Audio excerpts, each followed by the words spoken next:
আচ্ছা, মসজিদে যখন লাইলাতুল কদরের নামাজ হয়, অনেক মানুষ সন্ধ্যাবেলা আসে, আর ইমাম সাহেব বলেছিল যে সারা রাত জেগে জেগে নফল নামাজ পড়ো, লাস্টে দোয়া করবে, আল্লাহ দোয়া কবুল হবে করবে। এখন অনেক ছেলেরা এই আশা নিয়ে নতুন পাঞ্জাবি, নতুন টুপি, এমন নতুন লুঙ্গি পরে মসজিদে এসে সন্ধ্যা থেকে সকাল পর্যন্ত কেউ 100, কেউ 150, কেউ 200 রাকাত নামাজ পড়েছে। এখন পাশাপাশি আর একটা মানুষ এসে মাত্র 2 রাকাত নামাজ পড়ে বাড়ি গিয়ে নাক টেনে ঘুমাচ্ছে। এখন ধরে নেন যে লোকটা 2 রাকাত নামাজ পড়েছে, ওই 2 রাকাত নামাজের সম্পূর্ণ সব জানে, নিয়ত কিভাবে বলতে হবে, কি করে করতে হবে, সূরা ফাতিহার পরে কি পড়তে হবে, রুকুতে গিয়ে কি বলতে হবে, কোথায় তাকাতে হবে, কিভাবে করতে হবে, সিজদায়, বৈঠকে, যাই বলেন, তাশাহুদ, দোয়া, কুনুত সব ভালো জানে। এখন পাশাপাশি যে ব্যক্তিটা গুলো 100 কিংবা 200 রাকাত নামাজ পড়েছে, ওই মানুষগুলো দোয়া কুনুত জানে না, তাশাহুদ জানে না, দরুদ ইব্রাহিম জানে না, দোয়া মাসুরা জানে না, নিয়ত জানে না, রুকুতে কি বলতে হয় তাও জানে না, সিজদায় গিয়ে কি বলতে হয় তাও জানে না। শুধু প্র্যাকটিক্যাল ভাবে যেভাবে নামাজ পড়লে সিজদা দিয়েছে আর উঠেছে, সিজদা দিয়েছে উঠেছে। কত রাকাত? না 100-র কিছু কম বেশি ধরে নেন 150-200 রাকাত। এখন যদি আমি জিজ্ঞাসা করি যে ব্যক্তিটি 2 রাকাত নামাজ পড়ে বাড়ি চলে গিয়েছে জেনে বুঝে, ওই ব্যক্তির সওয়াব বেশি হবে না যে ব্যক্তি 200 রাকাত পড়েছে এর সওয়াব বেশি হবে? কি বলবেন আপনারা? গ্রামের পাগল লোকও বলবে যে 2 রাকাত নামাজ যে পড়েছে তার সওয়াব আল্লাহ বেশি দেবে, ঠিক না বেঠিক? ভাইরা বাবাজিরা, ভুল আমায় বুঝবেন না। মহান আল্লাহ রাব্বুল আলামিন পবিত্র আল কোরআনের ভিতরে 29তম পারার 1ম নাম্বার সাফায়, সূরার নাম সূরাতুল মুলকের ভিতরে 2 নম্বর আয়াতে মহান আল্লাহ ডেকে ডেকে বললেন বান্দাদের, আমার আল্লাহ বললেন, আল্লাযী খালাকাল মাউতা ওয়াল হায়াতা লিয়াবলুয়াকুম আইয়ুকুম আহসানু আমালা। হে পৃথিবীর বান্দা, তোমরা শোনো, আমি আল্লাহ রাব্বুল আলামিন তোমাদের জন্য 2টো জিনিস তৈরি করেছি, একটা হলো জীবন আর একটা হলো মরণ। তোমাদের মায়ের কোলে যখন তোমরা এসেছিলে, আমি আল্লাহ তোমাদের জীবন দিয়েছিলাম, দুনিয়ায় পাঠিয়েছিলাম। 10 বছর, 50 বছর, 190, 70 বছর পৃথিবীতে তোমাদের রেখেছি, আর এমন একটা দিনে তোমাদের মৃত্যুর মাধ্যম দিয়ে কবরে ডেকে নিয়েছি। ও বান্দা, তোমরা কি জানো আমি আল্লাহ রাব্বুল আলামিন এই এত লম্বা সময় তোমাদের কেন দিয়েছি? কোরআনের আয়াতে মহান আল্লাহ বলেছেন, আইয়ুকুম আহসানু আমালা, কে ভালো উত্তম আমল করে, কে ভালো কাজ করে, এটা দেখার জন্য আমি আল্লাহ তোমাদের লম্বা সময় দিয়ে হায়াত আর মরণ দিয়েছি। জোরে বলবেন সুবহানাল্লাহ। এখন কেউ যদি মনে করে দুনিয়ায় বাড়ি বানাতে হবে, মিস্ত্রি বাড়ি কাজ করছে, মসজিদে আজানো হচ্ছে, যাব না, কারণ মিস্ত্রির কাজ আমার সঙ্গে করতে হবে।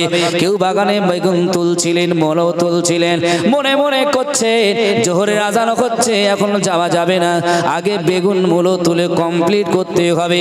কিংবা বাজারে গেলেন বেচাকেনা করতে, আসরের আজানো হলো, আপনি মনে মনে করলেন যে এখন যাওয়া যাবে না, মালটা বিক্রি করতে হবে। ও ভাইয়েরা, বাবাজিরা, সহজ করে আপনারা বলতে পারবেন এই মূলো, এই বেগুন, এই বাড়ি কি মরণের পরে আপনার সঙ্গে একটু মাত্র সময় দেবে বলে মনে হয়? যে মানুষটার সঙ্গে সময় দেবে না, ওই মানুষটা তারপরেও নামাজের দিকে ধার ধরল না। যে মানুষটার বাড়ির সঙ্গে যাবে না, ওই বাড়ির জন্য নামাজ ছেড়ে দিয়েছে, ওই বাড়ির জন্য অনেক ওয়াক্তের নামাজ মিস করে দিয়েছে, কাজা করে দিয়েছে। ও ভাইরা, বাবাজিরা, তাই তো মহান আল্লাহ রাব্বুল আলামিন বান্দাদের ডেকে ডেকে বললেন, বান্দারে, এই পৃথিবীতে আমি আল্লাহ তোমাদের জন্য এমন একজন নবী পাঠিয়েছি, এমন একজন নবী দিয়েছি যার নাম হলো জনাবে মুহাম্মাদুর রাসূলুল্লাহ। যে নবীটি সারা জীবন উম্মতি উম্মতি উম্মতি উম্মতি করেছে, আর তোমরা সেই নবীর উম্মত হয়ে না তোমাদের জিহাদে যেতে হয়েছে, না তোমাদের যুদ্ধ করতে হয়েছে। ওই নবী তোমাদের জন্য কত কষ্ট করে দিন এনেছে, আর সেই নবীর ঈমান ইসলাম তোমরা মানতে পারলে না। ও ভাইরা, বাবাজিরা, আপনারা বসেছেন ভালো লাগছে দেখে। এখন লক্ষ্য করবেন ভাই, বর্তমান সমাজে যে রোগ রয়েছে, সেই রোগ সম্বন্ধে আলোচনা ভালো না অন্য কোন রোগের আলোচনা করাটাই ভালো? একটু চিল্লে বলেন। যেটা হচ্ছে সমাজে সেটা বলা দরকার আছে তো নাকি? আর সেটা বাদ দিয়ে যদি আমি অন্য কিছু বলে চলে যাই, পয়সা আমার দেবেন, আমার পকেট ভর্তি হবে, বাড়ি চলে যাব, আমি আমার বিবি বাচ্চারা খাবে। কিন্তু আপনারা এত কষ্ট করে মাহফিল দিলেন কেন? ঠিক না বেঠিক? ভাইরা বাবাজিরা, আমি সেদিকে লক্ষ্য করে হাদিস আর কোরআনের উপর আলোচনা করব। রাগ যদি হয় আমাকে ক্ষমা করবেন।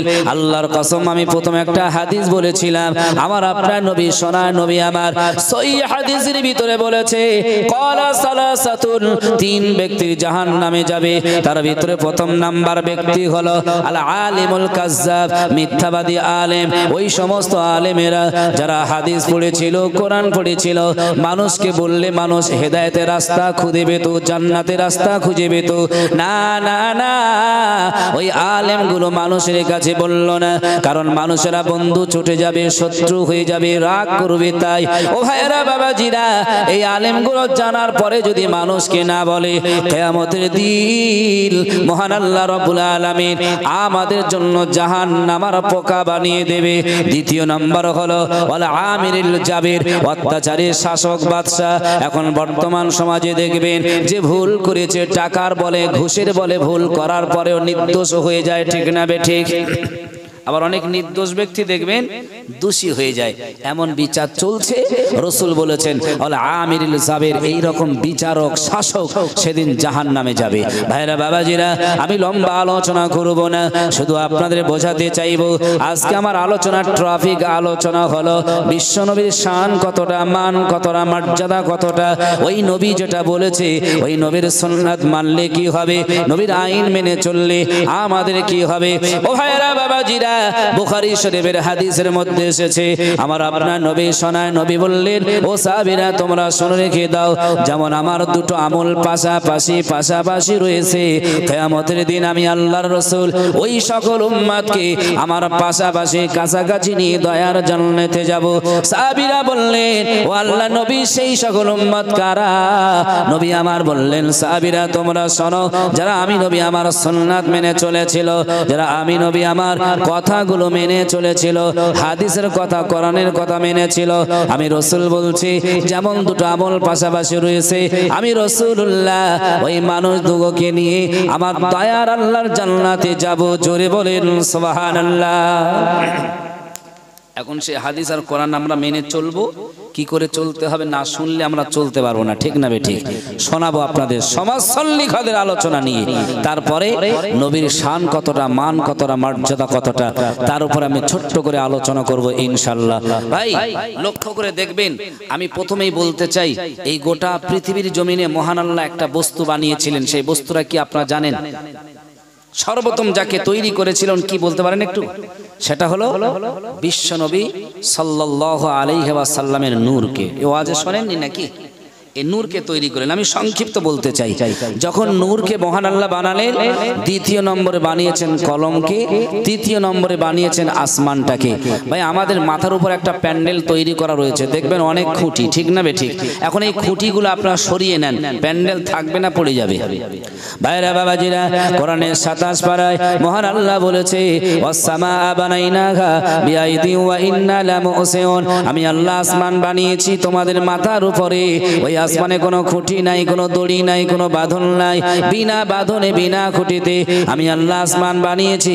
শুধু আসমান বানাই নাই, ওই আসমানে দিয়েছি সূর্য, ওই আসমানে দিয়েছি চন্দ্র তারা, ওই আসমানে দিয়েছি ওয়া আনসালনা মিনাল মুসিরাতি মাআন সাজ্জাজা, নির্দিষ্ট নিয়ম মেনে ওই আসমান থেকে বৃষ্টি মেঘমালা বৃষ্টি বর্ষণ করবে। ও বান্দা তোমরা শুনে রেখে দাও, আমি আল্লাহ রাব্বুল আলামিন তোমাদের উপকারের জন্য আসমান বানিয়েছি। কিতাবে দেখেছিলাম যখন আসমান বানানো হয়ে গেল, নবীর শান কতটা, মুহাম্মদ নবীর মর্যাদা কতটা লক্ষ্য করেন। আসমান বানানোর পরে আল্লাহ রাব্বুল আলামিন কলমকে ডেকে বললেন, কলম তুমি আসমানে চলে যাও, আমি আসমান বানিয়েছি, কেমন অবস্থায় রয়েছে আসমান দেখে এসো। কলম চলে এলো আসমানের উপরে, এসে দেখছে আসমান নড়াচড়া করে, উলট পালানো হয়, কখন মনে হয় ভেঙে যেতে পারে। ওই আসমান গিয়ে বলল, আল্লাহ গো, আসমান নড়াচড়া করে, আপনি ব্যবস্থা বানিয়ে দেন।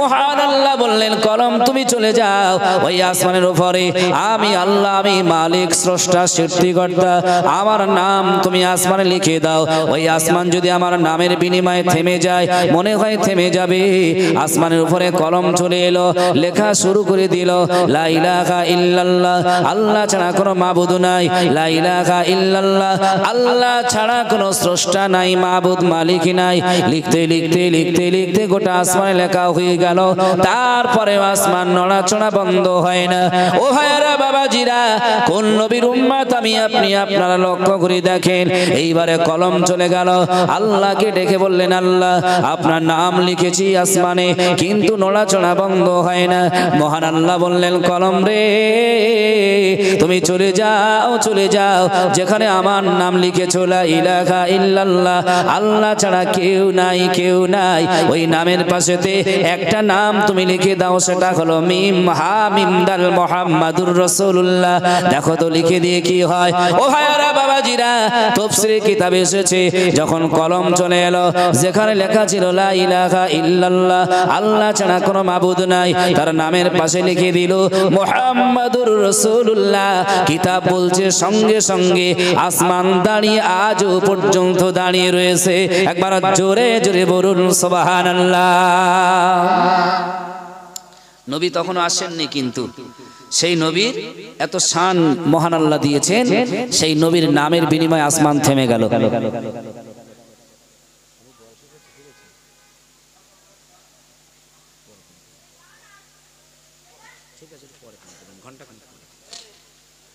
এবারে আসমান যখন দাঁড়িয়ে গেল মহান আল্লাহ আবার কোরআনে বলেছেন ওয়াল আরদা ফারাশনাহা ফানিমাল মাহিদুন এই জমিনটা আমি আল্লাহ গোটা মানুষের জন্য বিছানার মতন বিছিয়ে দিয়েছি জোরে বলেন সুবহানাল্লাহ আচ্ছা আল্লাহ যদি বিছানার মতন না বিছাতেন এই জমিনটা আমাদের ঘরবাড়ি বানানো যেত না ঠিক না বে ঠিক নদীর পাড়ে গিয়ে দেখবেন অনেক ঘরবাড়ি ভেঙে পড়ে যাচ্ছে আল্লাহ আমাদের তা করেননি রাস্তাঘাট বসতি বাড়ি সব বানিয়ে দিয়েছেন তাই আল্লাহ বলছে আমি এই জমিনটাকে পৃথিবীর মানুষের জন্য উপকারের জন্য বানিয়েছি ভাইরা বাবাজিরা যেটা বলতে চাই জমিন বানানো হয়ে গেল এবার মহান আল্লাহ বললেন কলম তুমি চলে যাও দেখো জমিন কেমন অবস্থায় রয়েছে ভাইরা বাবাজিরা এবারে জমিনের উপরে কলম চলে এলো এসে দেখলেন জমিনটা কোথায় বা ভূমিকম্প হয় কোথায় বা উঁচু কোথায় বা নিচু হয় আপনারা যারা ইতিহাস পড়েছেন ভূগোল পড়েছেন বিজ্ঞান পড়েছেন বলতে পারেন সারা পৃথিবীর মধ্যে একটা দেশ রয়েছে যে দেশের নাম হলো জাপান ওই দেশে একবার নয় দুইবার নয়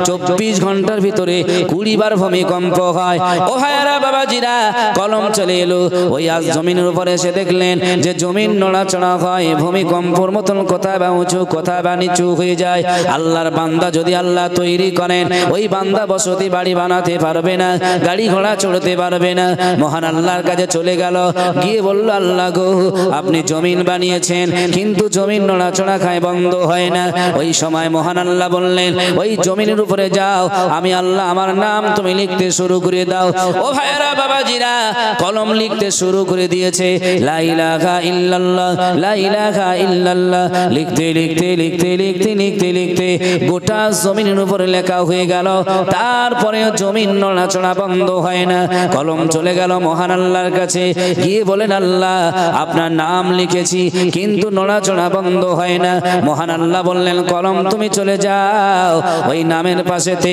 আমার নবী মুহাম্মদ আসবে পৃথিবীতে অনেক অনেক বছর পর ওই নবী মুহাম্মাদের নামটা আমার নামের পাশে লিখে দিয়ে দাও ও ভাইরা বাবাজিরা কোন নবীর শান মানের কথা আলোচনা করছি কোন নবীর উম্মত আমি আপনি আপনারা যখন কলম এসে ওই নবীর নাম যখন লিখলো সঙ্গে সঙ্গে গোটা জমিনটাই একেবারে নিস্তব্ধ হয়ে আজও পর্যন্ত দাঁড়িয়ে রয়েছে একবার জোরে জোরে বলা যাবে কি সুবহানাল্লাহ নবীর শান কতটা ছোট্ট আরেকটা ওয়াকিয়া বলবো তারপর আমার মূল আলোচনায় ফিরে যাব ভাই আপনাদের খারাপ লাগছে না তো একটু তাকবীর দান তো দেখি নারায়ে তাকবীর আরো জোরে হবে না নারায়ে তাকবীর একবার মহাবুদি দুরূদ আল্লাহুম্মা সাল্লি আলা وعلى آل سيدنا ভুলে যে যেতে চাইলেও ভোলা যায় না, ভুলে যেতে চাইলেও ভোলা যায় না। আমার জান মদিনা, আমার প্রাণ মদিনা, ভুলে যেতে চাইলেও ভোলা যায় না। দরুদ শরীফ আল্লাহুম্মা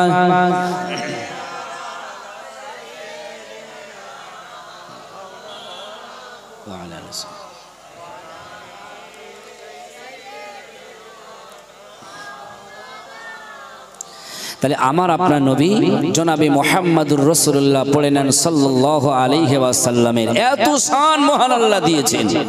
যারা নবীর হাদিস মেনে চলবে, নবীকে ভালোবাসবে, আমি শুধু তাদেরই জন্য এই মর্যাদা শোনাতে চাইছি। কারণ নবী যেটা বলেছেন সেগুলো বলবো, কিন্তু নবীর শান কতটা, মান কতটা, এটা না শুনলে তার কথা মানা আমাদের পক্ষে সম্ভব একটু কম হয়ে যায়।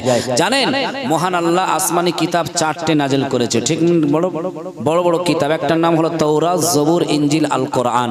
কোরআন কথার বাংলা অর্থ আমরা সবাই জানি, অবশ্য পাঠ্য গ্রন্থ। কিন্তু তাওরাত কথার অর্থ কেউ কি জানেন? আইন। কি বললাম?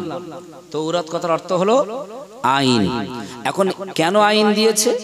কোরআন শরীফে বলা হয়েছে নামাজ সম্বন্ধে। মুসলমান আমাদের জন্য নামাজটা কিভাবে পড়তে হবে, কখন পড়তে হবে, মহান আল্লাহ শিখিয়ে দিয়েছেন। গোটা জমিনটা প্রত্যেক মুমিনদের জন্য, উম্মতি মুহাম্মাদীদের জন্য যায় নামাজ। জোরে বলেন সুবহানাল্লাহ। আপনি বাজারে গেলেন, আজানো হচ্ছে, ওখানে নামাজ পড়তে পারবেন, ঠিক না বেঠিক? আপনি মাঠে গেলেন, সময় হয়ে গেল, ওখানে নামাজ পড়তে পারবেন। কিন্তু তাওরাত আইন বলা হয়েছে কেন?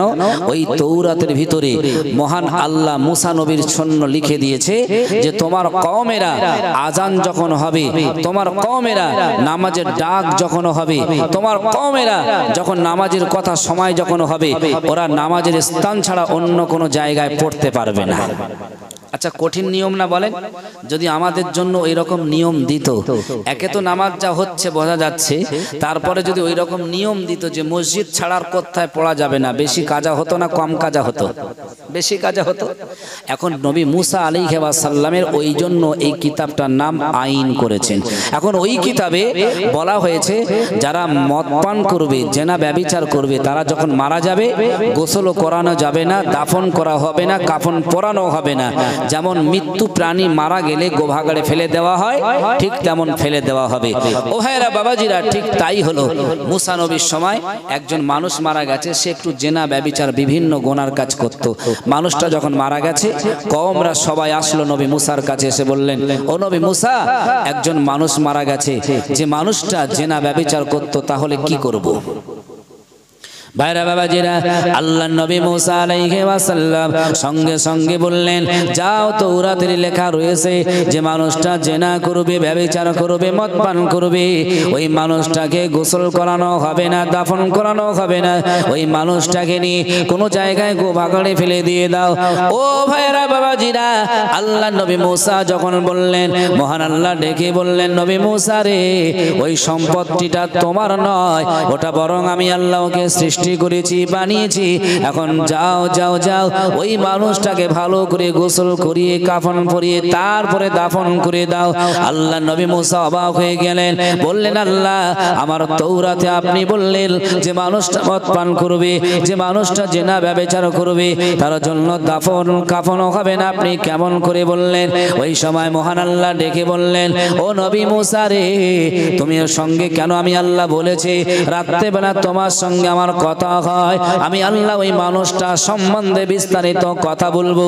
এখন যাও যাও যাও, ওই মানুষটাকে ভালো করে গোসল করিয়ে কাফন পরিয়ে দাফন করে দিয়ে দাও। ও ভাইয়ারা বাবাজিরা, আজকে পৃথিবীর মানুষেরা অনেক ছেলে রয়েছে, অনেক বাবাজি রয়েছে, অনেকেই বলে মনে বলে মুহাম্মদ আমাদের মতন মানুষ, মুহাম্মদ আমাদের মতন মানুষ ছিলেন। না না না না, আমরা যেমন খেয়েছি, আমরা যেমন দুনিয়ার সংসার করেছি, আমাদের নবী মুহাম্মদ তেমন ছিলেন। আজকে যারা বসে আছেন জিজ্ঞাসা করব ছোট্ট করে, কেউ কি বলতে পারেন আমরা যেমন নবী মুহাম্মদ কি তেমন না আলাদা? নবীর সম্মান কি আমাদের মতো নাকি? আরে কমবক্তা আমরা যখন ঘেমে যেতাম আমাদের বিবিরা পাশে থেকে পর্যন্ত সরে যেত, ঠিক না বেঠিক? গায়ের গন্ধে নবী আমার যখন ঘেমে যেতেন, কিতাবে এসেছে উম্মে সুলাইম বিনতে মালহাম একজন সাহাবী ছিলেন, নবীর কাছাকাছি ঘুরতেন, যখন নবী ঘেমে যেতেন নবীর গায়ের ঘামটা নিয়ে একটা শিশিরে ভর্তি করে রাখতেন, জোরে বলেন সুবহানাল্লাহ। বাজারে নিয়ে যেত, ওই শিশিরের ঘামটা প্রত্যেক বোতলে প্রত্যেক শিশিরে এক ফোঁটা করে দিত, আর ওই এক ফোঁটা ঘামের বিনিময়ে ওই শিশিরটা তো সুবাস হতো, আতর হতো, তামাম মানুষেরা তাড়াতাড়ি করে কিনে নিয়ে চলে যেত। একদিন মদিনার ব্যবসায়ীরা উম্মে সুলাইমকে বলল, সুলাইম তুমি কোন বাজার থেকে কোন কোম্পানি থেকে আতর নিয়ে আসো? আমরা যে আতর বেচি তোমার থেকে বেশি দামি, কিন্তু এত তাড়াতাড়ি আমাদের থেকে মানুষ নিতে চায় না। উম্মে সুলাইম বিনতে মালহাম বলেছিল, আমার কোন কোম্পানির আতর নাই, এটা হলো বিশ্বনবী জনাবে মুহাম্মদুর রাসূলুল্লাহ সাল্লাল্লাহু আলাইহি ওয়াসাল্লামের গায়ের ঘাম বা পাসিনা, জোরে বলেন।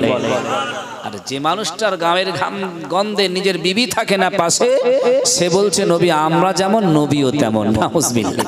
ভাইরা বাবাজিরা, আমি যেটা বলতে এত দূর চলে এলাম, নবীর শান কতটা লক্ষ্য করে দেখেন আল্লাহ পাক রব্বুল আলামিন এইবারে নবী মুসাকে বললেন, ও নবী মুসা তোমার সঙ্গে রাত্রিবেলা আমি বলবো এই মানুষটা সম্বন্ধে, আগে যাও চলে যাও, ভালো করে গোসল করিয়ে তাকে কাফন পরিয়ে দাফন করে দিয়ে দাও।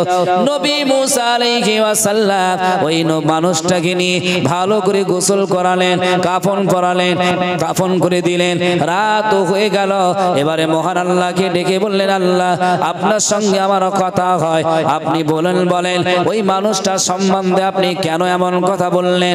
আমরা জানি ওই মানুষটা মদ পান করেছে, জেনা ব্যভিচার করেছে, অন্যায় কাজ করেছে, তার কাফন পরানো হবে না, দাফন করানো হবে না, কিন্তু আপনি তার সম্বন্ধে দাফন করতে বললেন, কাফন পরাতে বললেন কেন? মহান আল্লাহ ডেকে বলছেন, ওই মুসা ঠিক আছে ওই মানুষটা সম্বন্ধে বলবো, তবে কয়েকটা প্রশ্ন করার পরেই আমি জানিয়ে দেব। ভাইরা বাবাজিরা, এইবারে মহান আল্লাহ ডেকে বললেন, ও নবী মুসা আমি আল্লাহ রব্বুল আলামিন তোমার উপরে যে কিতাব নাজিল করেছি ওই কিতাবটার নাম কি তুমি বলতে পারো? ওই সময় নয় মুসা বলেন, আল্লাহ ওই কিতাবটার নাম হলো তৌরাত। আমার আল্লাহ বললেন, নবী মুসা রে ওই তৌরাতে কত বড় তুমি বলতে পারো? নয় মুসা বলেন, আল্লাহ ওই তৌরাতটা একা বহন করে নিয়ে সম্ভব নয়, কোন গাধা কিংবা কোন উটের পিঠে দিতে হয়। আমার আল্লাহ বললেন, নবী মুসা রে ওই তৌরাত কি তোমার মুখস্থ রয়েছে? নয় মুসা বলেন, আল্লাহ ওই তৌরাত আমি হেফজ করেছি, আমার মুখস্থ রয়েছে। ও ভাইরা বাবাজিরা, যারা দুনিয়ার হাফেজ হয় একটা আয়াত কত জায়গায় রয়েছে বলতে পারবে? নয় মুসা বলেন, আল্লাহ আমি জানি ওই কিতাব তৌরাত আমার মুখস্থ রয়েছে। আমার আল্লাহ ডেকে বললেন, ও নবী মুসা রে তুমি কি বলতে পারো ওই তৌরাতের ভিতরে কত জায়গায় মিম হা মিম দাল মুহাম্মদ লেখা রয়েছে? ও ভাইরা বাবাজিরা, এইবারে নবী মুসা আলাইহি ওয়াসাল্লাম চোখটা বন্ধ করে নিলেন। এবারে দেখতে চিন্তা ভাব করে দেখতে দেখলেন, আল্লাহ ওই তৌরাতের ভিতরে এক জায়গায় নয়, দুই জায়গায় নয়, মুহাম্মদ নামটা 72 বার লেখা রয়েছে। জোরে বলেন সুবহানাল্লাহ। আবার আল্লাহ ডেকে বললেন, নবী মুসা শুনে রেখে দাও, আমি আল্লাহ কেন মাতালকে, আমি আল্লাহ কেন জেনা ব্যভিচার ব্যক্তিকে দাফন করতে বলেছি, সুন্দর গোসল করাতে বলেছি? ও নবী মুসা রে যখন কর্মব্যস্ততা শহর নিস্তব্ধ হয়ে যেত, পাড়ার মানুষ ঘুমিয়ে যেত, গ্রামগঞ্জ চুপচাপ নির্জম হয়ে যেত, ওই মাতাল মদ করে তখন ঘরে ফিরে আসতো। সবাই যখন ঘুমাতো নিজের গায়ের পোশাকটা খুলে গোসল করে নিয়ে অন্য নতুন পোশাক পরিধান করে নিত। তোমার ইবাদত ঘরে গিয়ে ওই তৌরাতের পৃষ্ঠা আলগাতে সারা রাত্রে মানুষ ঘুমাবে, কিন্তু ওর চোখের ঘুম থাকতো না। জেগে তৌরাতের পৃষ্ঠা আলগা করে যেখানে মিম হা মিম দাল মুহাম্মদ লেখা থাকতো ওই জায়গায় তারা দুটো ঠোঁট লাগিয়ে চুমা দিয়ে বলতো, আল্লাহ যদি আমি নবী মুসার উম্মত না হয়ে এই নবী মুহাম্মদ নবীর উম্মত হতাম, আমি বড় সন্তুষ্ট হয়ে যেতাম। ও নবী মুসা রে, আমি আল্লাহ দেখতাম সামিউম বাসির, ওই বান্দার অবস্থাটা নবী মুহাম্মদকে এত ভালোবেসেছে, নামকে এত প্রিয় মনে করেছে। আমি আল্লাহ তাই নবী মুহাম্মদের নামের ভালোবাসার কারণে তারা জীবনের সমস্ত গুনাহ ক্ষমা করে দিতাম। তাই আজকে মানুষটা মারা গেছে শুধু আমার নবী মুহাম্মদকে ভালোবাসার জন্য। আমি আল্লাহ তাকে দুনিয়ার সব থেকে শ্রেষ্ঠ মানব হিসাবে গ্রহণ করে নিয়েছি।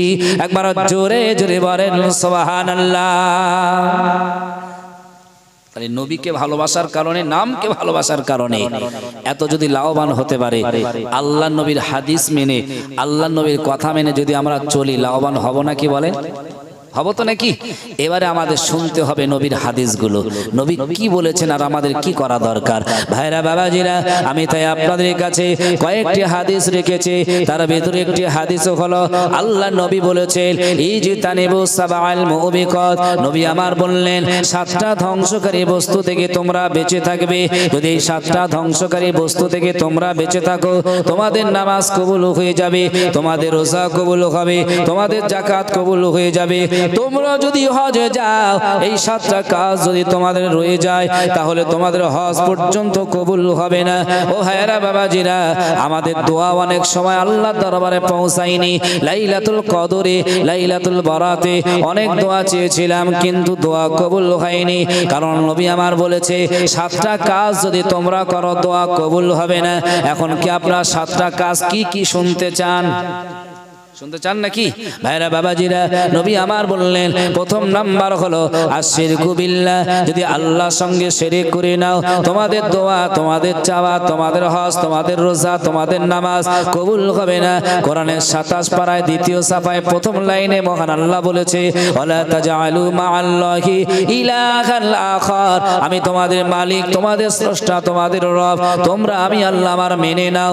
যা চাইবার হয় আমার কাছে চাও, যা বলবার হয় আমার কাছে বলো, যা কিছু বলতে হয় আমাকে শোনাও। আমি আল্লাহ ছাড়া কারোর তোমরা ইবাদত বান্দি করবে না, কাউকে তোমরা স্রষ্টা মালিক ভেবে নিও না। কোরআনে বলা হয়েছে ইন্নাল্লাহা হুয়ার রাজ্জাকু যুল কুওয়াতিল মাতিন। আমার আল্লাহ বললেন বান্দারে, আমি আল্লাহ তোদের রুজির ব্যবস্থা বানিয়ে দিয়েছি, ওই রুজি পৃথিবীর কেউ তোমাদের দেয় না। জোরে বলেন সুবহানাল্লাহ। এটা আপনার বিশ্বাস হয় তো নাকি? আচ্ছা, রুজি কে দেন জোরে বলেন তো দেখি। আল্লাহ যদি রুজি বন্ধ করে দেয়, পৃথিবীর সরকারের ক্ষমতা হবে রুজি তৈরি করতে? আল্লাহ শুধু আসমান থেকে 5 বছর পানি বন্ধ করে দেবে। পৃথিবীর কোন সরকার আছে যে পৃথিবীর পানি সংকলন অন্য দেশ থেকে এনে দেশে ভর্তি করে মানে অভাবটাকে মেটাবে? পারবে না। ভাইরা বাবাজিরা, তাই নবী আমার বললেন 2য় নম্বর হলো ওয়াসসিহরু, তোমরা জাদু করবে না। 3য় নম্বর হলো অকতলুন নাফসুল্লাতি হারামাল্লাহু ইল্লা বিল হক। অন্যায়ভাবে কেউ কাউকে হত্যা করবে না। কিন্তু বর্তমান সমাজে এটা আমাদের মধ্যে সচল অবস্থায় বেশি চলছে না কম হচ্ছে? এখন যদি আমি কাউকে অন্যায়ভাবে হত্যা করি, দেওয়ার পরে মনে করি যে শেষ বয়সে 10টা মসজিদ বানাবো, 5টা মাদ্রাসা বানিয়ে দেব, আর একবার নয়, 2বার নয়, 5 বার হজে যাব, মানুষদের সব পেট পুড়িয়ে খাওয়া দেব। ও ভাইরা বাবাজিরা, কোনো মানুষকে যদি অন্যায় করে হত্যা করে এত নেক কাজ করি, তারপরে কি আমি ক্ষমা পাবো বলে মনে হয়? নবী আমার বললেন না না না, ওয়াকাতুলুন নাফসুল্লাতি হারামাল্লাহু ইল্লা বিল হক। অন্যায়ভাবে কেউ কাউকে হত্যা করতে পারবে না। 4 নম্বর হলো ওয়াকমালু মালিল ইয়েতিম। এতিমের মালগুলো তোমরা ধ্বংস করতে পারবে না। বর্তমান সমাজে আজকে দেখেছি এতিমদের মালগুলো অটোমেটিক ভাবে অনেকভাবেই ধ্বংস হচ্ছে। ও ভাইরা বাবাজিরা, 5 নম্বরে নবী আমার বললেন ওয়াকমালু মালির রিবা। তোমরা সুদ ভক্ষণ করবে না। কিন্তু আজ সমাজে এই কথা বলা যায় না, কারণ অনেক মানুষের কষ্ট হয়। আপনাদের কষ্ট হবে কিনা বলতে পারবো না। নবী আমার বললেন যদি কেউ সুদ ভক্ষণ করে, সারা রাত জেগে জেগে নামাজ পড়লে, রোজা করলে, হজে গেলেও ওই সুদ ভক্ষণ কারণে তোমাদের নামাজ, তোমাদের রোজা আল্লাহ দরবারে পৌঁছাবে না। ও ভাইরা বাবাজিরা, 6 নম্বর হলো ওয়াকাসফুল মুহসানাতিল মুমিনাত। তোমাদের যুদ্ধের ময়দান থেকে পালিয়ে যাবে না, যাওয়া যাবে না। 7 নম্বরই হলো তোমাদের নারী সমাজকে, তোমাদের বিবি হতে পারে, তোমাদের মেয়ে হতে পারে, তোমাদের মা হতে পারে, তোমাদের মেয়ে সমাজের অন্য কোনো মেয়ে হতে পারে, এই মেয়েদেরকে তোমরা মিথ্যা ভাবে কোনো অপবাদ দিতে পারবে না। এই 7টা কাজ থেকে তোমরা যদি বেঁচে থাকো, আমার আপনার নবী বলেছেন পৃথিবীতে তোমরা লাভবান হবে। তোমাদের নামাজ, তোমাদের রোজা আল্লাহর দরবারে কবুল হয়ে যাবে।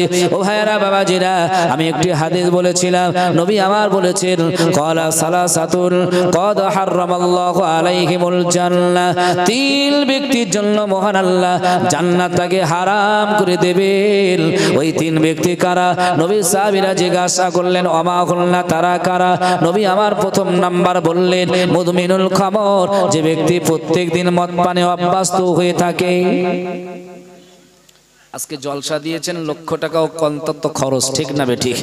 এই জলসা দিয়ে আলেম ওলামাদের কথা শুনে যদি একজন বেনামাজি নামাজি না হয়, একজন মাতাল সে যদি মদ খাওয়া না ছাড়তে পারে, একজন সুদ খাওয়া ব্যক্তি সে যদি ফিরে আসতে না পারে, একজন মানুষ যে আল্লাহ ভোলা হয়ে থাকতো সে যদি আল্লাহকে না চিনতে পারে, মাহফিল দেওয়ার কোনো প্রয়োজন আছে বলে মনে হয়?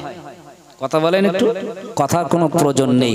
সেজন্য আজকে মাহফিল থেকে বলতে হবে মানা না মানা আপনাদের বিষয়, তবে আমি চাই আপনার আমল প্রত্যেকে যদি করেন, এই মাহফিল সেদিন আমাদের নাজাতের ওসিলা হয়ে যাবে, ঠিক না বেঠিক? তার রাসূল বলেছেন 3 ব্যক্তিকে মহান আল্লাহ জান্নাতটাকে হারাম করে দেবেন। তার ভিতরে প্রথম নাম্বার হলো মুদমিনুল খামর, দ্বিতীয় ব্যক্তি হলো ওয়াল আকি, যে পিতামাতার অবাধ্য সন্তান হবে। আজকে সমাজে এই দুটো জিনিস বেশি হচ্ছে না কম হচ্ছে? একটু কথা বলবেন।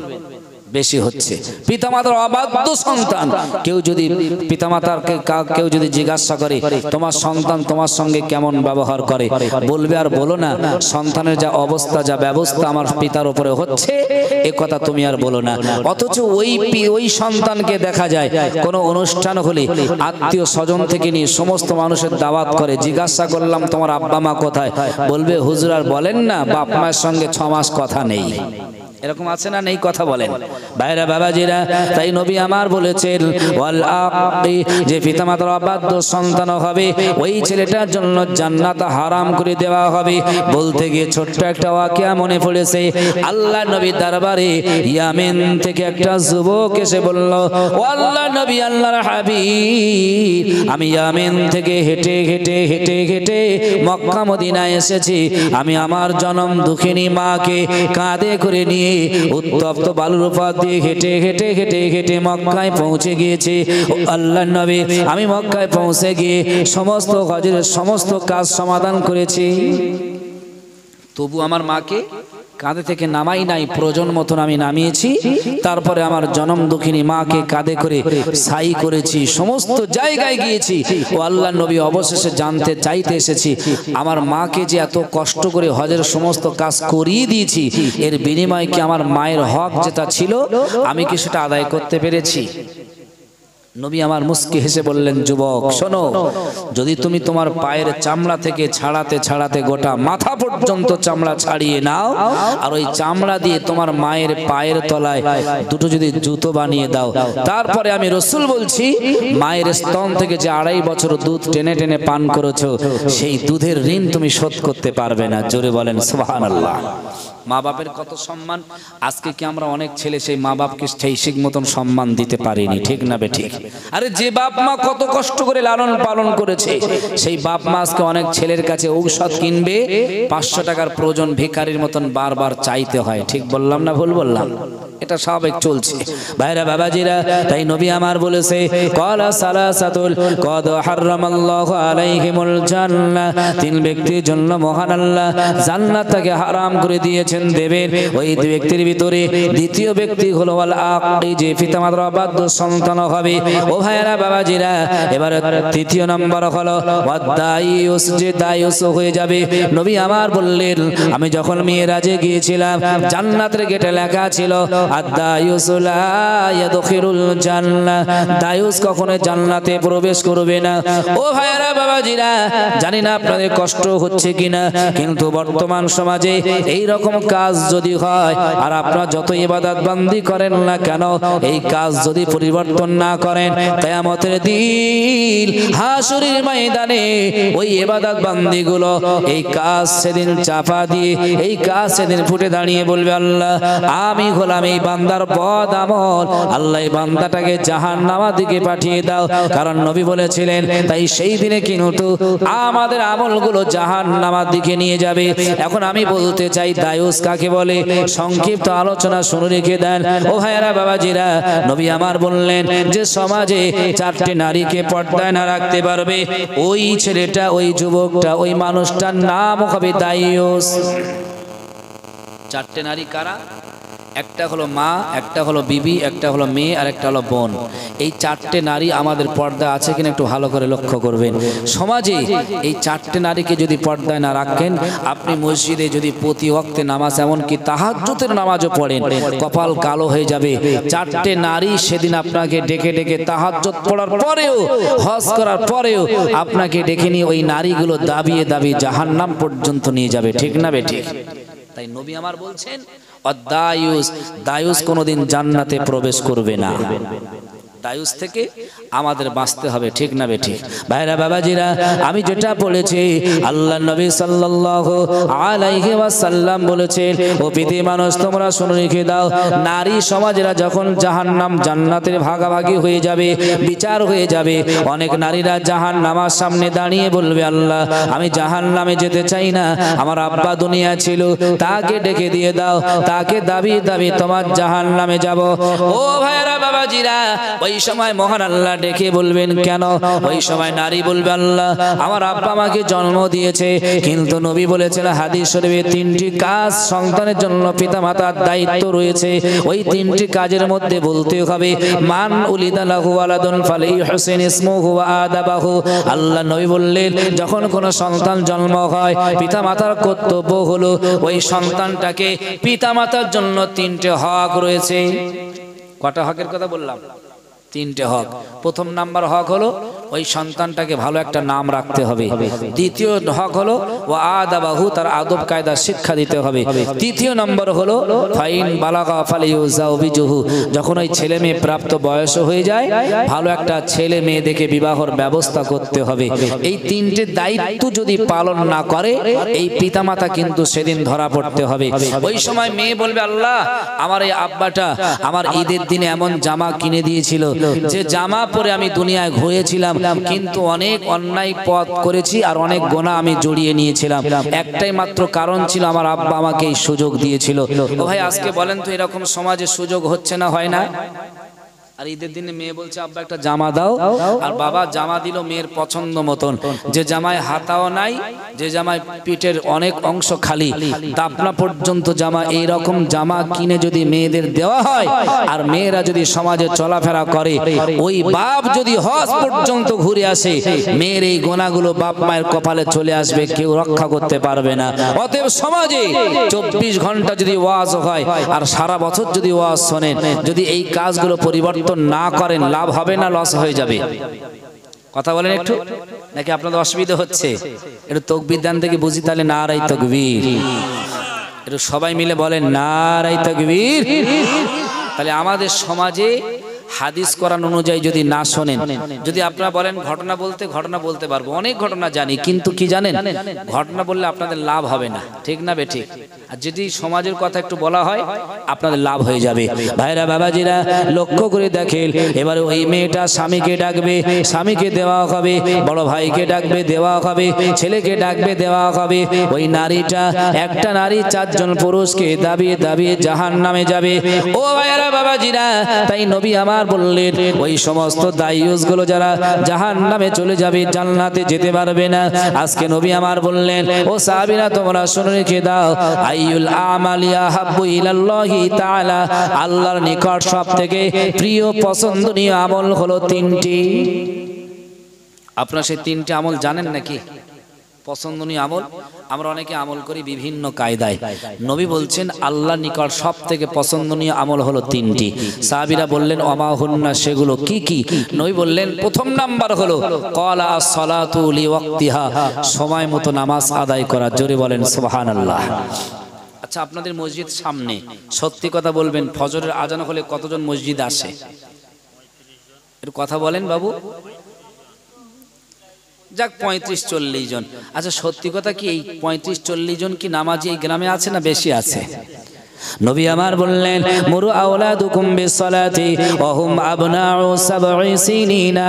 ও পৃথিবীর মানুষ, তোমরা শুনে রেখে দাও, যাদের বয়স হবে 6 বছর 7 বছর তারা যেন নামাজের প্র্যাকটিস নিয়ে নেয়। ওয়াদরিবুহুম আলাইহা, নবী আমার বললেন তোমরা প্রহার করবে, মারবে তাদেরকে যারা নামাজ পড়বে না। সারি সিনিনা, অথচ 10 বছর হয়ে গেছে। হে তাল্লাগা গ্রামের মানুষেরা, সত্যি কথা বলবে, আমাদের গ্রামে আমাদের সমাজে অনেক ছেলে রয়েছে, কারো 20 বছর, কারো 25 বছর, কারো 30 বছর, মসজিদ মুখ হচ্ছে না, মসজিদে আসছে না। নবী আমার বলেছেন ওয়াদরিবুহুম আলাইহা, তোমরা প্রহার করো, মারো। আশারি সিনিনা, যখন ছেলে মেয়েদের 10 বছর বয়স হয় অথচ নামাজ পড়ে না। আজকে সমাজে যদি ছোট্টই হাদিসটা আমরা মেনে নিয়ে বাড়ি চলে যাই, লম্বা সময় দেওয়া শোনার দরকার নাই। আর বাড়িতে গিয়ে যদি ভাবেন, নবী তো বলেছেন 7 বছর বয়স হলে নামাজের কথা বলতে, নবী তো বলেছেন 10 বছর বয়স হলে নামাজ পড়তে, না হলে প্রহার করতে। এই হাদিস নিয়ে বাড়ি চলে যান, আপনার বাচ্চাকে আপনি সেইভাবে নামাজের জন্য তাগিদ দেন, নামাজ পড়তে বলেন। ও ভাইরা বাবাজিরা, যদি আপনার ছেলে আপনার মেয়ে এই হাদিস শুনে নামাজ আদায় করে, আপনার জন্য কিন্তু মাহফিল সেদিন নাজাতের জন্য সুপারিশ করবে আল্লাহর দরবারে। জোরে বলেন সুবহানাল্লাহ। আর যদি ওয়াজ শুনে বাড়ি যাই, ঘটনা শুনলাম মনে নাই, বিবি বাচ্চাদের এই কথা শোনালাম না, বললাম না, লাভ হবে বলে মনে হয়? আচ্ছা, আমরা এখান থেকে কাজে যাই একটা আশায়, ঠিক না বেঠি? সারাদিন পরে কাজ করে একটা মাইনে পাবো, কি একটা বেতন পাবো। সারাদিন পরে আপনি কাজ করলেন, সন্ধ্যাবেলা একটা রোজ দেবে। আপনারা এখানে ওয়াজ শুনতে এলেন কি তাবারুকের আশায় নাকি? কথা বলেন না, কিছু নেব, ঠিক না বেঠি? ভাইরা বাবাজিরা, তাই বলতে বলতে অনেকটাই দূর চলে এলাম। নবী আমার বললেন নামাজের জন্য ক্বালা সালাতু লিওয়াক্তিহা, সময় মতো নামাজ তোমরা আদায় করো, ওটাই আল্লাহর দরবারে সব থেকে পছন্দ প্রিয় আমল। নবী আমার বললেন নামাজের জন্য মহান আল্লাহ কোরআনে দিয়েছেন ইন্নাস সালাতা কানাত আলাল মুমিনিনা কিতাবাম মাওকুতা, নির্দিষ্ট সময় মহান আল্লাহ সবার জন্য নামাজটাকে ফরজ করে দিয়েছেন, ঠিক তো নাকি? নির্দিষ্ট সময়। এই হাদিস নিয়ে, এই কোরআনের ব্যাখ্যা নিয়ে অনেক জমহুর উলামায়ে কেরামরা ব্যাখ্যা করেছেন। কেউ বলেছেন নির্দিষ্ট সময় বলতে প্রাপ্ত বয়স হলে, আবার কোন মুহাদ্দিস বলেছেন নির্দিষ্ট সময় বলতে ওয়াক্তের কথা বলা হয়েছে। আচ্ছা, আল্লাহ যদি ফজরের নামাজটা রাতের শেষে আর সকালের আগে এই সময় না দিয়ে গভীর রাত 1টা থেকে 2টোর মধ্যে নামাজের ওয়াক্তটা দিত, আমরা পড়তে পারতাম না? কষ্ট হতো? কষ্ট হতো না? আল্লাহ দয়া করে রাত 1টা 12টার দিকে দেয়নি, মায়া মমতা করে ওয়াজআলাল লাইলা লিবাসা, আল্লাহ চেয়েছেন রাতটাকে আমি আরামদায়ক বানিয়েছি, বান্দা ঘুমাক। ঘুমের শেষ যখন হয়ে যাবে, ওই বান্দারা ওয়া আনজালনাম, ওই বান্দারা যখন উঠবে ওয়াজআলনান নাহারা মাআশা, রুজি রোজগারের জন্য সকালবেলা বার হবে। তার প্রথমে আমি আল্লাহ আমার শুকরিয়া স্বরূপ 2 রাকাত নামাজ আদায় করে নেবে। এটা সময় মহান আল্লাহ দিয়েছে। তারপরে অনেক মানুষ মনে করছে যে নামাজ অত্যন্ত পড়ার দরকার নেই। এলাকায় যখন জানাজা হয়, সত্যি কথা বলবেন, জানাজার এলান হয় মসজিদে যে আজকে জোহরের নামাজের পরে জানাজা হবে 2টোর সময়। আচ্ছা ভাই বলবেন, 2টোর সময় জানাজায় লোক বেশি থাকে না মসজিদে লোক জোহরের নামাজ পড়তে বেশি আসে? বুঝতে পারেননি মনে হয় নাকি? আরে কত রকম ডিজাইনের পাঞ্জাবি পরে সেজে গুজে মসজিদের বারান্দা কিংবা মসজিদের সামনের মাঠে দাঁড়িয়ে আছে, জানাজার জন্য অপেক্ষা করছে। 10টা মিনিট আগে গিয়ে জোহরের নামাজ পড়ার মতন ক্ষমতা, মন মানসিকতা তৈরি করেনি, বরং জানাজার নামাজ পড়বে এই মন মানসিকতা নিয়ে সময়ের পর সময় দাঁড়িয়েছিল, ঠিক না বেঠিক? আচ্ছা, ফরজ কত প্রকার বলে মনে হয়? একটু কথা বলেন। দুই প্রকার। কত প্রকার বলেছি? দুই প্রকার, একটা ফরজে আইন, একটা ফরজে কিফায়া। রাসূল বলছেন ফরজে আইন হলো অবশ্যই প্রত্যেক মানুষের জন্য পালনীয় কর্তব্য দরকার, এটা অবশ্যই। আর ফরজে কিফায়া হলো মহল্লার কোনো এক মানুষ মারা গেল, কোনো মানুষ মহল্লা থেকে অন্য কোনো মহল্লা থেকে একজন এসে জানাজা পড়লো, এর কারণে সমস্ত মহল্লাবাসী দায়ে মুক্ত হয়ে গেল। এখন বলেন যে নামাজটা সবার জন্য জরুরি ছিল, সেই নামাজটা সবাই পড়েনি। যে নামাজটা সবার জন্য জরুরি ছিল না, সেই নামাজটা পড়ার জন্য সবাই হামাগুড়ি দিয়ে হাজির হয়েছিলাম, ঠিক না বেঠিক? খারাপ মনে নেবেন না, মানুষ এখন ভালো দিকটা নিতে চাইছে না, যেদিকে লস, যেদিকে ক্ষতি, সেদিকে মানুষ, ঠিক না বেঠিক? তাই তো আজ সমাজে আমরা লাভ পাই না কোনো কাজে, তাই তো সমাজে আমাদের উপরে নেমে এসেছে বিভিন্ন দিক দিয়ে আযাব আর গজব। আজকে যদি হাদিসে মেনে আপনি চলতে পারেন, নিশ্চিত আপনার জন্য মহান আল্লাহ শান্তি রেখে দিয়েছেন, ঠিক না বেঠিক? শান্তির দরজা দিয়ে আমরা ঢুকতে পারিনি, শুধু অশান্তির দরজা দিয়ে ঢুকছি, তাই আমাদের জীবনে অশান্তি লেগেই রয়েছে, ঠিক না বেঠিক? একবার দরুদ শরীফ পড়েন, আল্লাহুম্মা সাল্লি আলা সাইয়্যিদিনা মাওলানা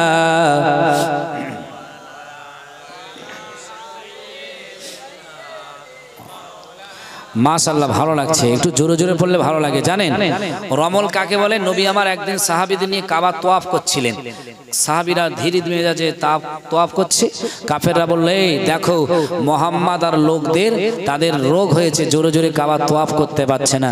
নবী শুনলেন, শোনার পরে বললেন, ও সাহাবীরা তোমরা ইসলামের প্রতিটি কাজ করবে দুটো বাহু স্কন্ধ দুলিয়ে দুলিয়ে, বাহাদুরের ন্যায়। আজকে আপনার দরুদ এমন করে পড়ছেন, আমার মনে হয় আপনাদের একটু শরীরটা অসুস্থ বোধ আছে। আচ্ছা, কি অসুস্থ আছেন নাকি আপনারা? জোরে জোরে দরুদ পড়লে তো নবী খুশি হন। দেখি জোরে জোরে পড়েন তো দেখি, আল্লাহুম্মা সাল্লি আলা মাশাআল্লাহ মাশাআল্লাহ ওয়া আলা আলি সাইয়্যিদিনা। এলেন সবার পরে হে প্রিয় রাসূল, আমিনার ছোট ঘরে তুমি ফোটা ফুল। এলেন সবার পরে হে প্রিয় রাসূল, আমিনার ছোট ঘরে তুমি ফোটা ফুল। আসিল হালিমা সবারই পরে, অবশেষে নিয়ে গেল তার আপন ঘরে। আসিল হালিমা সবারই পরে, অবশেষে নিয়ে গেল তার আপন ঘরে। তুমি যে সবার আশা পরকালের কুল, তুমি যে সবার আশা পরকালের কুল। হাসরেতে মুসিবতে চিনো রাসূল, এলেন সবার পরে হে প্রিয় রাসূল, আমিনার ভাঙা ঘরে তুমি ফোটা ফুল। আল্লাহুম্মা সাল্লি আলা সাইয়্যিদিনা মাওলানা।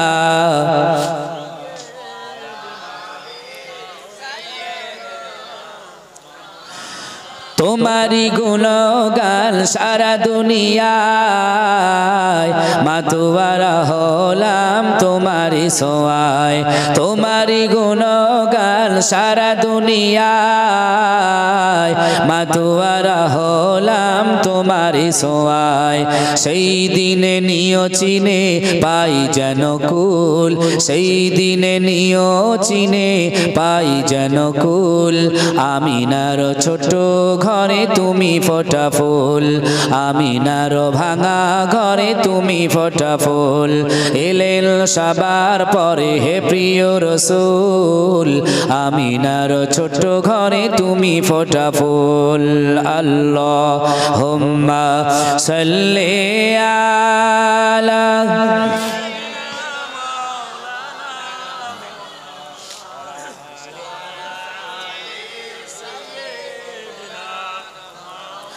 ভাইরা বাবাজিরা, বিশ্ব নবী আমার জনাবি মুহাম্মদুর রাসূলুল্লাহ সাল্লাল্লাহু আলাইহি ওয়াসাল্লাম বলেছেন, ও আমার সাহাবীরা তোমরা শুনে রেখে দাও, তিনটি আমলের ভিতরে আল্লাহর কাছে সবথেকে প্রিয় আমল হলো এই তিনটি। প্রথম নাম্বার হলো কলা সালাতু লিওয়াক্তিহা, সময় মতো নামাজ আদায় করা। দ্বিতীয় নাম্বার হলো বিররুল ওয়ালিদাইন, পিতা মাতার সঙ্গে সদ্ব্যবহার রাখা। আর তৃতীয় আমল হলো আল্লাহ নবী বলেছেন, তৃতীয় হলো আল জিহাদু ফি সাবিলিল্লাহ, আল্লাহ রাস্তায় জিহাদ করা। এই তিনটি আমল কিন্তু মহান আল্লাহর দরবারে সবথেকে প্রিয় পছন্দনীয়।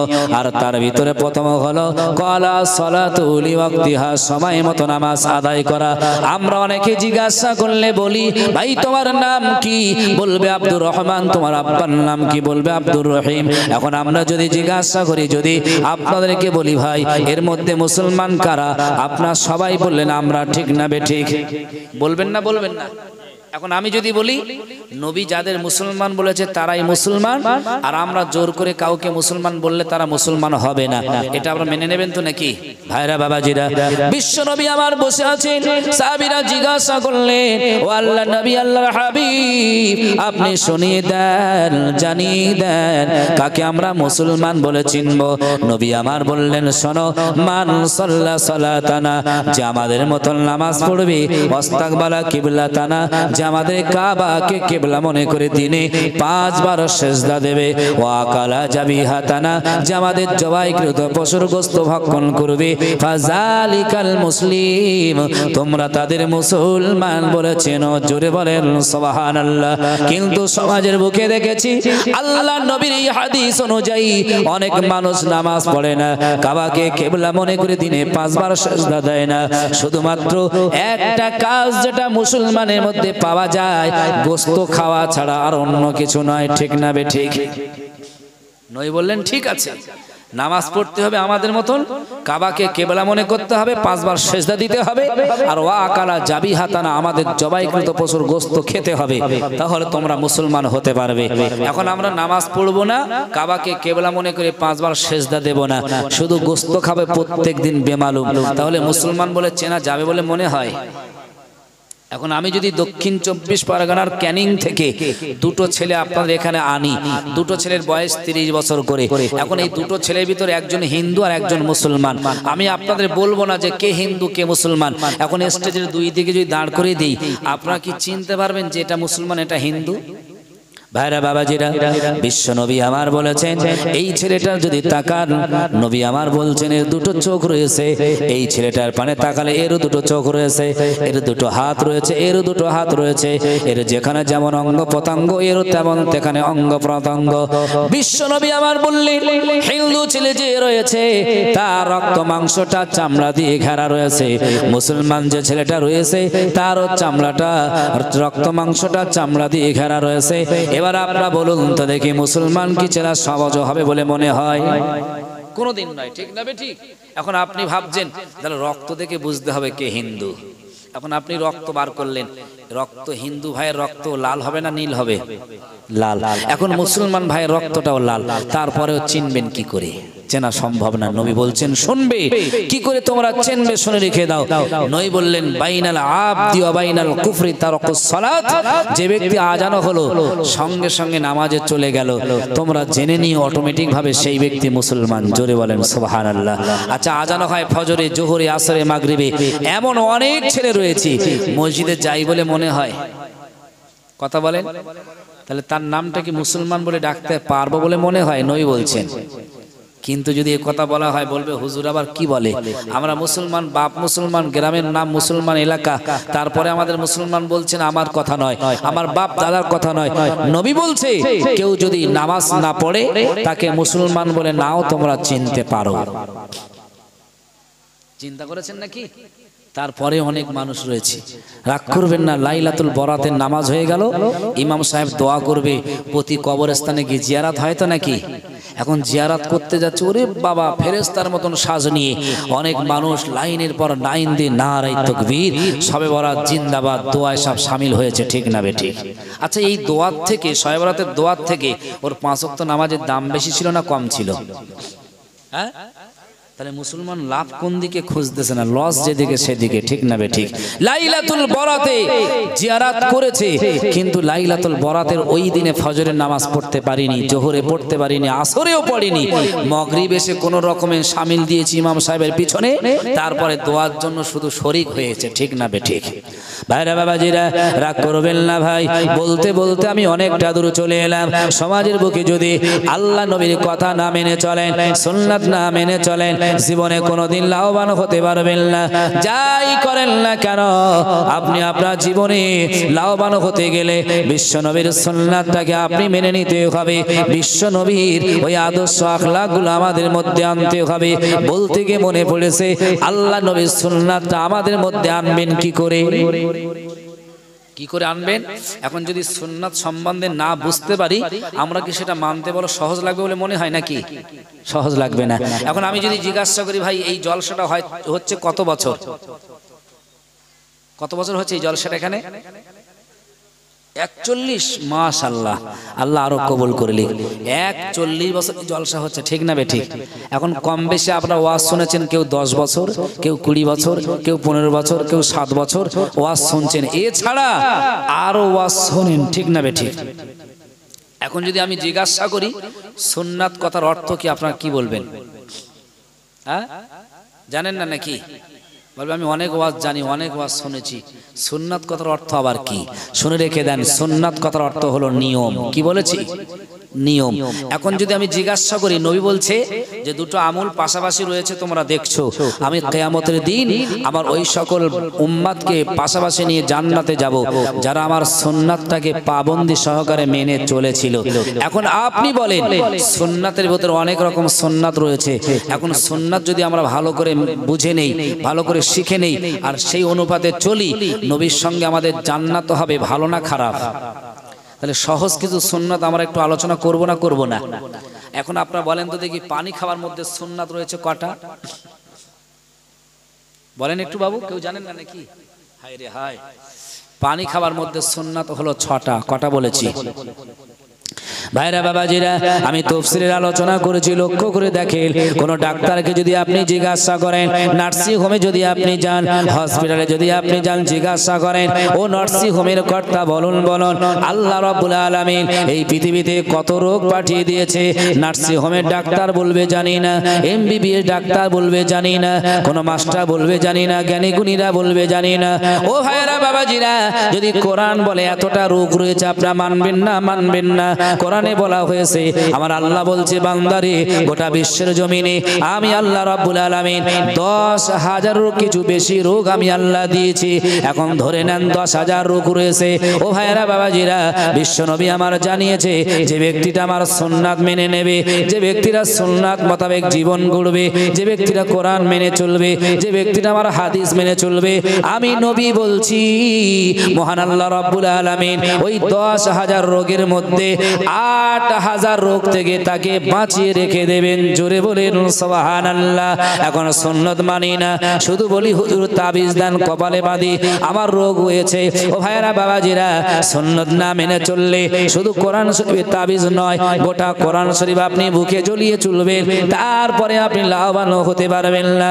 ও ভাইরা বাবাজিরা, আম্মা জান আয়েশার সঙ্গে রাসূল বসে রয়েছে, গভীর রাত হয়ে গেল। রাসূলের স্ত্রী আম্মা জান আয়েশা বললেন, ও আল্লাহ নবী, পৃথিবীতে এত রোগ রয়েছে, কি করে রোগ থেকে বাঁচা যায় আপনি একটু শুনিয়ে দেন। আমার আপনার নবী বলেন, আয়েশা রে, আমার কিছু সুন্নাত রয়েছে, তুমি যদি মেনে চলো, আর কোন উম্মাত যদি মেনে চলে, আমি নবী বলছি, ওই সুন্নাত মানার কারণে আমার আল্লাহ রাব্বুল আলামিন 8,000 রোগ থেকে তাকে বাঁচিয়ে রাখবেন। আম্মা জান আয়েশা ব্যাকুল হয়ে গেলেন, জানতে চান, ইয়া রাসূলুল্লাহ, শুনিয়ে দেন, শুনিয়ে দেন, যেগুলো বললে, যেগুলো আমরা মানলে সহজ হয়ে যাবে। আমার আপনার নবী বললেন, আয়েশা শুনে রেখে দাও, পানি খাওয়ার মধ্যে সুন্নাত রয়েছে 6টা, আর যদি কোনো মানুষ এই 6টা সুন্নাত মেনে চলে, আমি রাসূল বলছি, তার জীবনে 1,000 রোগ থেকে বেঁচে থাকবেন। জোরে বলেন কি সুবহানাল্লাহ? জোরে বলা যাবে না সুবহানাল্লাহ? পানি খাওয়ার সুন্নত হলো 6টা, কেউ যদি মেনে চলে 1000 রোগ থেকে বেঁচে থাকবে। আপনি লিখে রেখে দেন, গ্যারান্টি দিয়ে বলে গেলাম। 2014 সালে আমেরিকার ডাক্তাররা, বিশেষজ্ঞরা তারা রিসার্চ করলো, 1400 বছর আগে মোহাম্মদ বলেছে যে পানি খাওয়ার মধ্যে সুন্নত 6টা, মানলে 1000 রোগ থেকে বাঁচা যায়। কি করে সম্ভব? আমরা দেখবো রিসার্চ করে। রিসার্চ করতে লাগলো। আমার আপনার নবী আম্মা জান আয়েশাকে বলেছিলেন পানি খাওয়ার মধ্যে সুন্নাত 6টা। প্রথম নাম্বার হলো বসে খাওয়া, দ্বিতীয় নাম্বার হলো পানিটা দেখে খাওয়া, তৃতীয় নাম্বার 3 শ্বাসে খাওয়া, চতুর্থ নম্বর পানিটা খাওয়ার সময় ডান হাত দিয়ে ধরে নেওয়া, পঞ্চম নাম্বার সুন্নাত হলো দোয়া পড়ে খাওয়া, আর 6 নম্বর সুন্নাত হলো পানি খাওয়ার শেষে সে আল্লাহর দরবারে একবার শুকরিয়া আদায় করা। জোরে বলেন সুবহানাল্লাহ। তাহলে প্রথম নাম্বার সুন্নাত কি বলেছি? পানি খেতে গেলে বসে খেতে হবে। সবাই বলেন প্রথম নাম্বার সুন্নাতটা কি বলেছি? বসে খেতে। তাহলে আপনারা কি আগামী দিন বসে খাবেন না খাবেন না? আরে কাছ থেকে বাড়ি এলেন, বিবিকে বললেন বিবি পানি দাও তো, আর এখন তো বাড়ি আর জগ ও মগ ও কিচ্ছু নেই, বাড়িতে এসেছে শুধুমাত্র পট।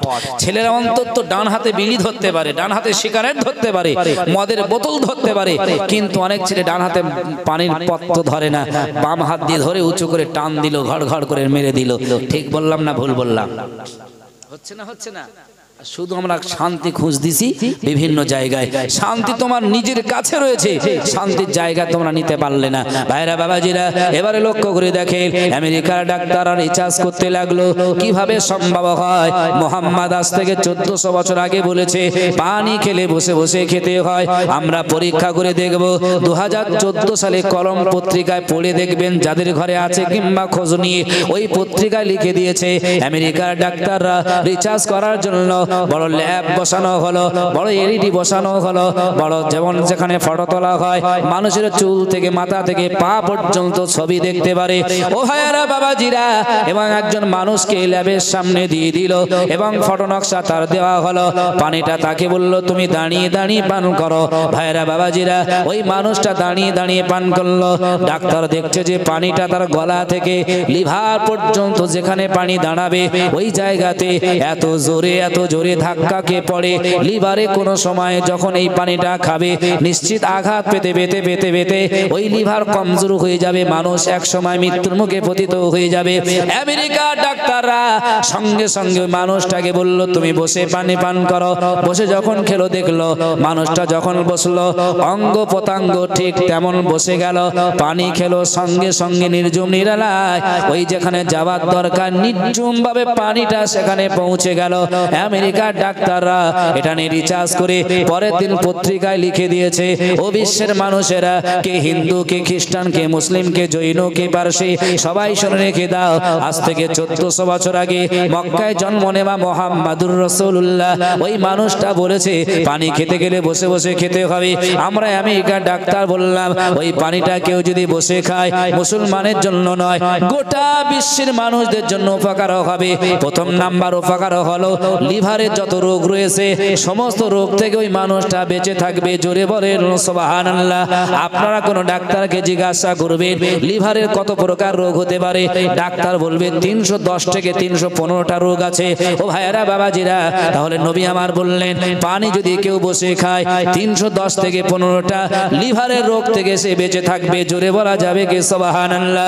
কিন্তু না না না, আজকে মুসলমান ঘটনা শুনে বাড়ি চলে যাবে, ওটা ভালো, পানি খাওয়া সুন্নাত নিয়ম মানবে না, শুনবে না। আজকে আপনারা শুনছেন, ভালো লাগছেন, ভাই ভাই লক্ষ্য করে দেখেন আল্লাহ নবী বলেছেন কেউ যদি বসে বসে পানি খায় নিশ্চিত মহান আল্লাহ রাব্বুল আলামিনের দরবারে ওই মানুষটা রোগ থেকে নিজেই নিষ্কৃতি এবং লাভবান হয়ে যাবে। আর একবার জোরে বলেন সুবহানাল্লাহ। এখন পানি বসে খাবেন, একটু হাত তুলে বলবেন কারা কারা খাবেন বসে। ইনশাআল্লাহ নারাই তাকবীর। আপনি বসে খাবেন, আল্লাহ দোয়া চাই বসে খাওয়ার তৌফিক দিক।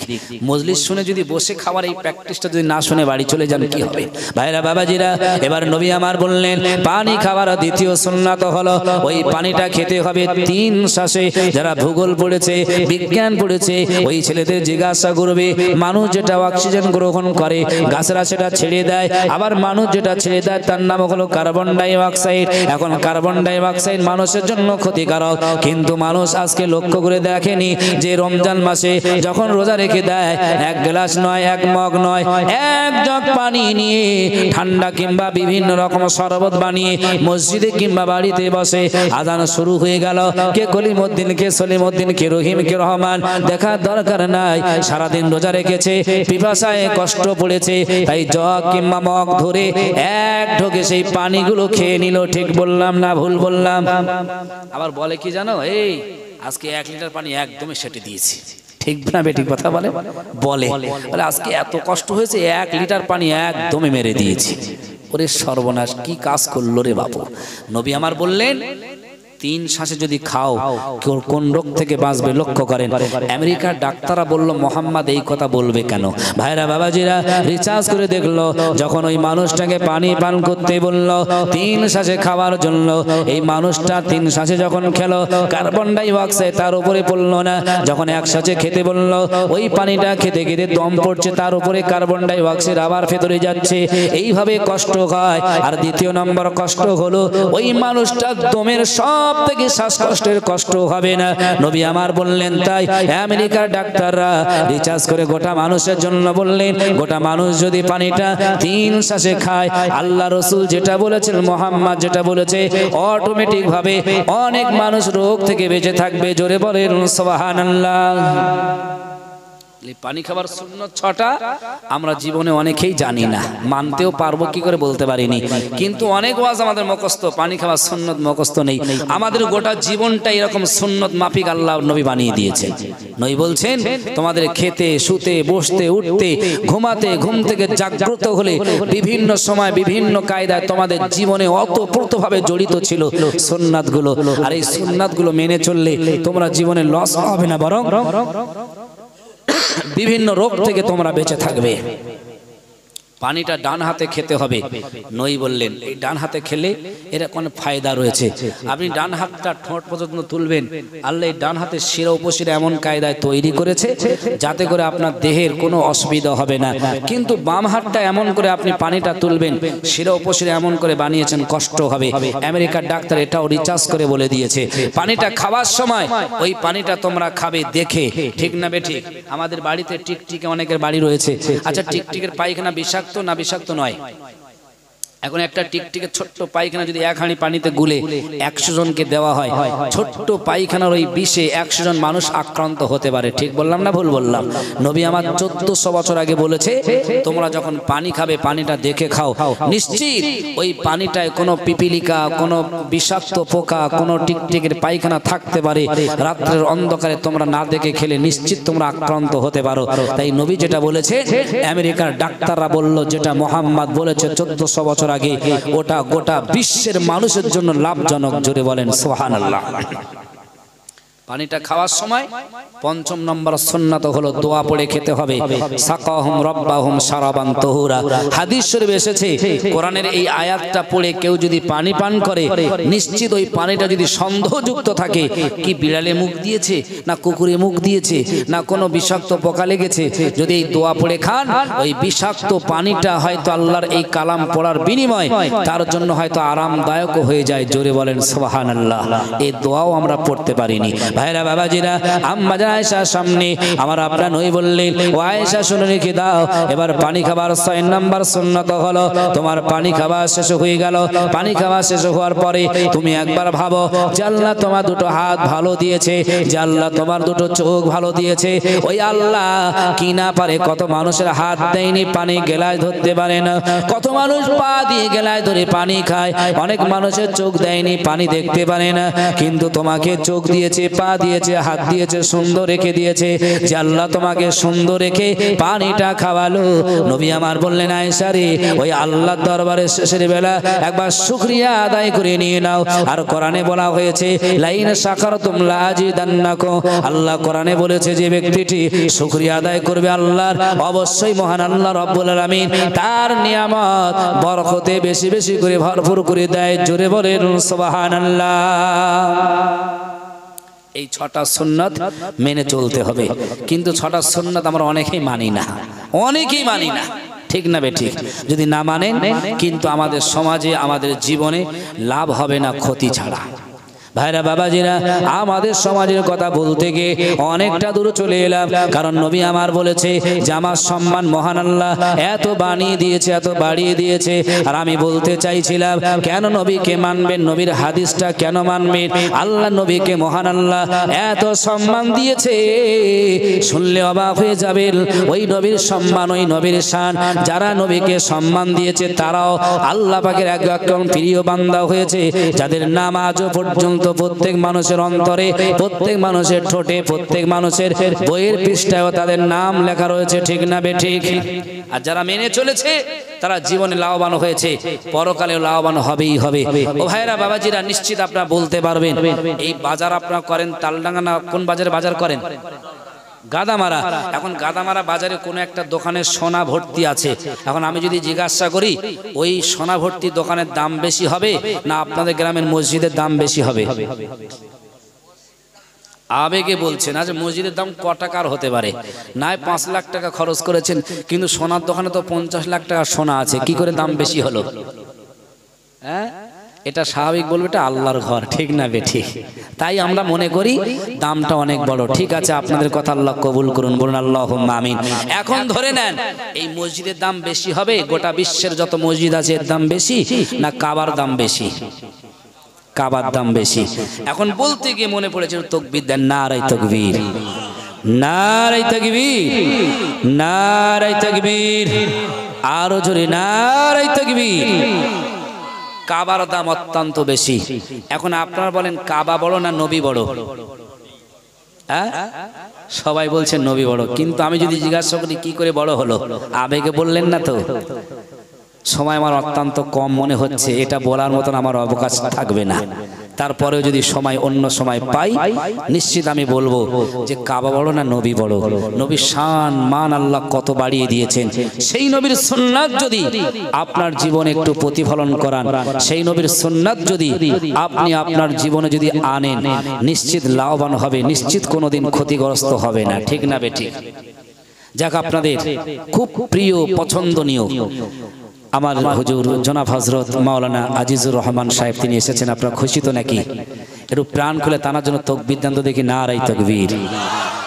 খুশির আওয়াজ এইরকম হয়, কি আশ্চর্য, জোরে হোক নারায়ে তাকবীর। আচ্ছা, আমি যতটুকু আলোচনা করেছি আপনাদের কষ্ট হয়েছে নাকি?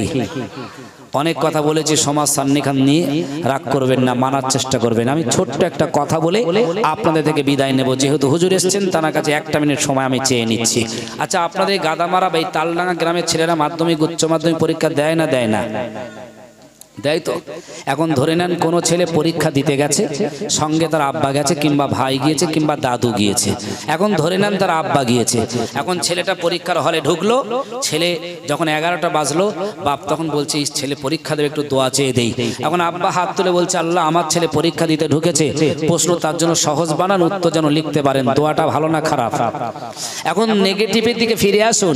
যে বাপ যে ছেলের জন্য দোয়া চেয়েছে সবাই বললেন ভালো, এখন ওই ছেলেটা কোনো মাধ্যমিকে স্কুলে যাইও নি, মাধ্যমিকের বই কিনিও নি, পড়েও নি।